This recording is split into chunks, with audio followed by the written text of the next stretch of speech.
100 000 vues, c'était 100 000 vraies vues. Mais wallah, il y a des gens qui achètent leur stream. Rassoul, c'est de la triche, tu vois. C'est pas les mêmes armes. Wesh l'équipe, c'est Maes pour Melty. Aujourd'hui, je vais vous raconter mon parcours dans la dalle. Maes, rappeur de Sevran, des Beaudots exactement.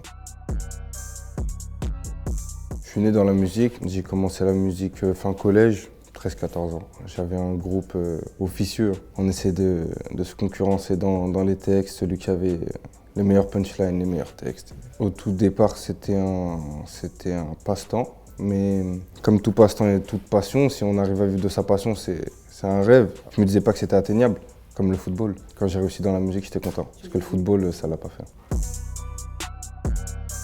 Tout d'abord, j'ai signé avec ma production, LDS. C'est mes grands refs. On se connaissait en dehors de la musique. Obligé d'avancer avec des gens avec qui t'as grandi. C'est des gens d'ailleurs qui s'occupent de toi. Tu peux même plus dire Sevran dans tes sons, frère. On a travaillé, ça a suivi son cours. On a été repérés par plusieurs maisons de disques. On travaillait sur des stratégies, on essayait de réfléchir. Après, pas des stratégies hors du commun, on essayait d'être au contraire dans le commun, mais faire mieux que le commun. Ça veut dire une série de freestyle. On a envoyé Les Libérables à ma sortie de prison. Je retrouve mon terrain, mon terrain, mon terrain, mon terrain, mon terrain, mon terrain, mon terrain.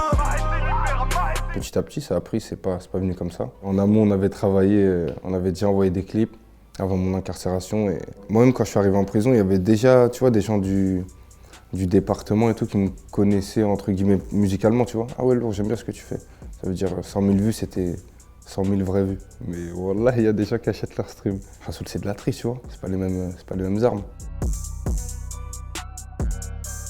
Pour mon premier album pur, comme pour cette interview, j'avais la dalle. Ça veut dire que j'avais tout devant moi. Je venais de signer, j'avais qu'à bosser. Hein. Dès que je suis rentré, j'ai signé en Ligue 1. J'ai compris qu'il fallait avoir du cardio. Dedans, il y avait Booba, il y avait Z.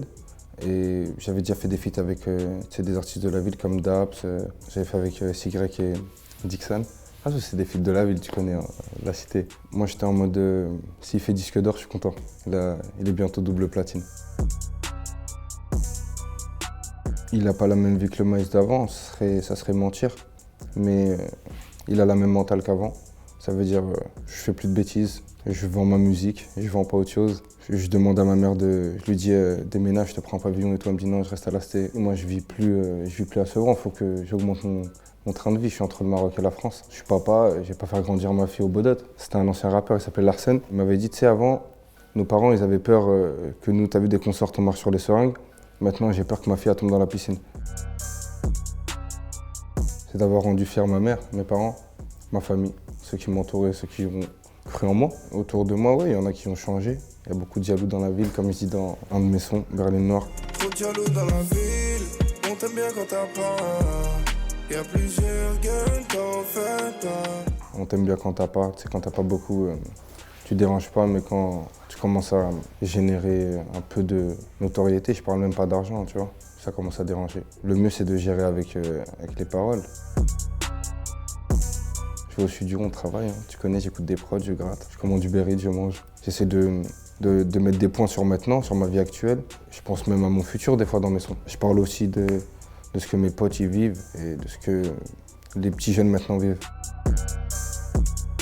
Je pense que c'est le délire rappé, couplé et un petit peu de mélodie au refrain. Ou même des fois la mélodie sur tout le son, des fois quand c'est écrit sur tout le son. Je pense que c'était la polyvalence. Je me suis jamais fermé à une seule ligne directrice. 09 Musique, on essaye d'avancer en faisant monter Sotof et YNS. Sotof, on le retrouve dans la série Réelle Vie, dans l'épisode 1. C'est lui qui m'a donné envie de rapper, comme si c'était l'ancien.